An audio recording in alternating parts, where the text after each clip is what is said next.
Bonjour monsieur. Bonjour. Présentez-vous s'il vous plaît. Moi je m'appelle monsieur Barry Amadou. Votre fonction? Je suis administrateur de profession. Je suis le président de l'USEG. C'est quoi l'USEG? L'USEG, c'est une plateforme de la société civile. D'accord. Elle se définit comme l'Union citoyenne pour l'émergence de la Guinée. D'accord. Et dites-nous, c'est quoi l'objectif de cette organisation? L'objectif de cette organisation, l'objectif principal est de promouvoir l'unité nationale et le développement. D'accord. Quelles sont les missions principales, les priorités de votre organisation et d'où est venue l'idée donc de mettre en place cette plateforme? Bon, l'idée de mettre cette plateforme est venue d'un constat très alarmant qui se vit dans notre pays. Et on a remarqué que notre pays est confronté à d'énormes problèmes, qui est entre autres le manque de civisme, il y a la division entre nous, il y a l'incompréhension, il y a le manque d'unité et aussi il y a le manque de formation de la jeunesse. Donc nous on s'est fixé comme objectif de rassembler toutes les filles et fils de la Guinée en général et celui de la jeunesse en particulier pour promouvoir l'unité nationale et le développement. Pourquoi on a commencé par l'unité? Parce qu'on ne peut pas construire d'abord une nation dans la guerre. Et c'est quand il y a la paix qu'on peut développer notre pays. Mais aussi, pour développer un pays, il faut les hommes. Parce que Dieu n'a pas créé quelque chose qui est plus fort que l'être humain. Donc nous, on s'est dit, voyant tout ce qui se passe dans notre pays, et si on veut réussir à développer notre pays, il faut penser à la formation. Mais cette formation aussi, c'est quels sont les gens qui doivent être prioritaires, quels sont les gens qui doivent être au centre. C'est la jeunesse. Je pense que c'est la jeunesse qui doit être au centre du développement d'un pays. Donc, vous voyez, nous sommes rassemblés ici, c'est des jeunes cadres et chacun est compétent dans un domaine ici très précis. C'est des jeunes entrepreneurs, c'est des enseignants, c'est des administrateurs, c'est des hommes de métier qui sont réunis autour de cette table pour pouvoir changer la donne, pour pouvoir changer l'image de notre pays. Voilà, dites-nous, est-ce que vous avez aussi des projets en vue, des perspectives? Expliquez-nous. Oui, pour le moment, on ne va pas se lancer dans beaucoup de choses à la fois. Et nous avons une priorité pour le moment, parce que pour réussir toute chose, il faut d'abord avoir des priorités. Donc pour nous, d'abord, la priorité, c'est la formation de la jeunesse. Et on ne peut pas dire que la jeunesse guinéenne n'est pas formée. Mais ce que nous aussi, en tant que patriotes, en tant qu'une organisation qui œuvre pour la promotion de la jeunesse, nous allons mettre en priorité la formation de la jeunesse. Exemple, il y a des jeunes parmi nous qui ont fini d'étudier. Mais finir d'étudier et avoir des compétences font deux.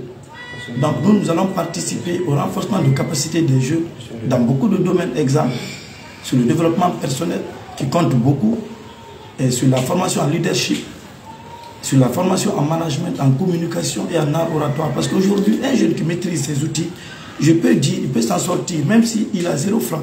Quand il maîtrise le développement personnel, il maîtrise le leadership, il maîtrise la communication, je sais que ce jeune peut s'en sortir. Donc c'est pour cela, nous, en priorité, nous allons commencer dans les jours à venir à mettre en place des modules de formation sur ces thèmes que je viens de vous dire. Voilà, donc quand on parle des priorités, dans votre même plateforme, il y a le promouvoir donc des droits de l'homme et tout ça là. Est-ce que, parce que quand vous regardez un peu l'actualité, il y a assez d'organisations, de plateformes de la société civile. Est-ce que vous aussi, vous allez vous inscrire dans la logique des autres qui souvent regroupent les jeunes pour faire des réclamations, pour bien sûr la défense des droits humains? Vous savez, nous, par principe, c'est pour cela que notre plateforme, elle est très indépendante. On ne négocie pas son indépendance parce qu'on veut œuvrer réellement pour le changement dans ce pays. Il y a beaucoup de plateformes de la société civile en Guinée. Nous, on ne peut pas leur juger.